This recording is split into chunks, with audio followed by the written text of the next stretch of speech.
Welcome back.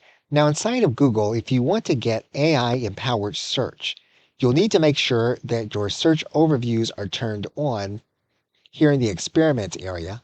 And as of the recording of this video, this is an experiment. However, if you go to traditional search, you are typically going to see a traditional search experience.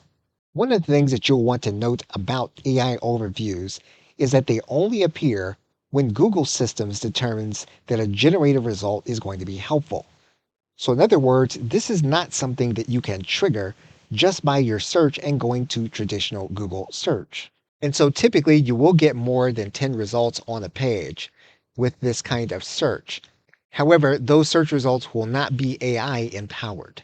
As with the recording of this video, there is another site that is part of the Google experience that is between traditional Google search and the AI chatbot. And we will look at that platform in the next video.